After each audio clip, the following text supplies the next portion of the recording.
The moon hung low over the desert, its pale light illuminating the rugged silhouette of a lone rider.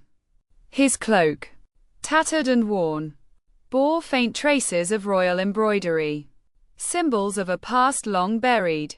40 years had passed since the prince, Ardashir, had been cast out by his uncle, Mirdad, who seized the throne in a storm of treachery and blood. Ardashir had been 17 then, a boy with fire in his eyes and rebellion in his veins. But against Mirdad's army of shadowy divs, summoned through dark pacts, he was no match.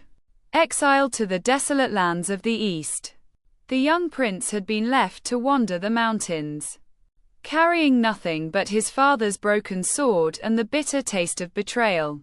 The years hardened him. In the wilderness, Ardashir found allies among the nomadic clans who still whispered of the true king. He trained with warriors who taught him the way of the blade and the bow.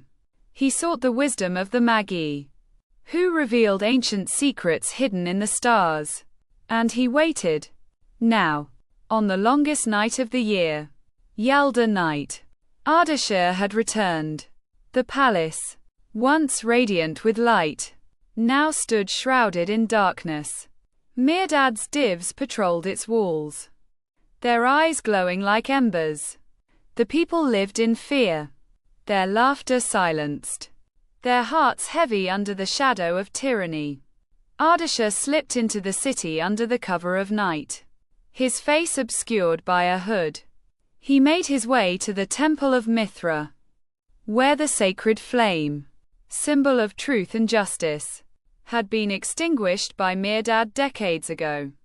Ardashir knelt before the altar, placing his father's broken sword on the cold stone. "Grant me the strength to restore the light," he whispered.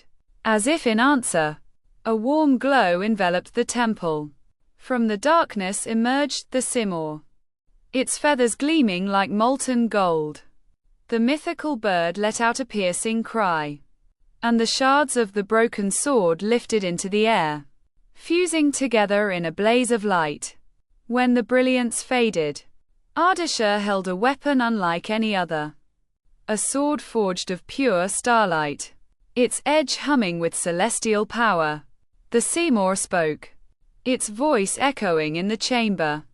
"The light of Mithra shines within you, Ardashir. Go forth and reclaim what is yours." With the sword in hand, Ardashir marched to the palace gates, where Mirdad's divs awaited.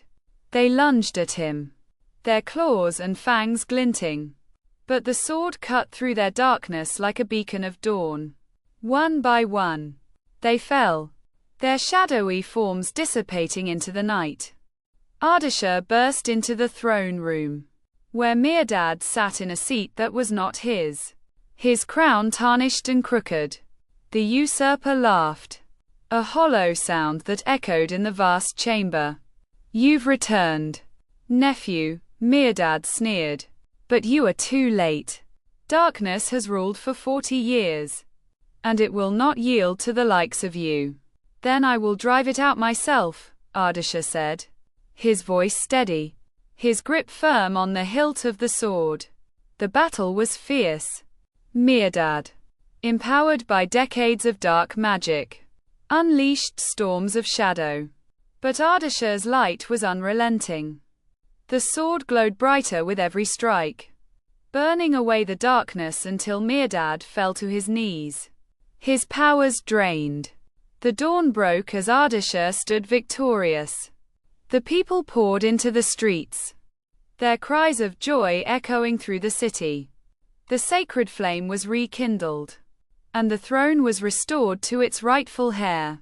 On that Yalda night, the longest darkness ended, and the light of justice returned to Persia, carried by the prince who had waited 40 years to reclaim his destiny.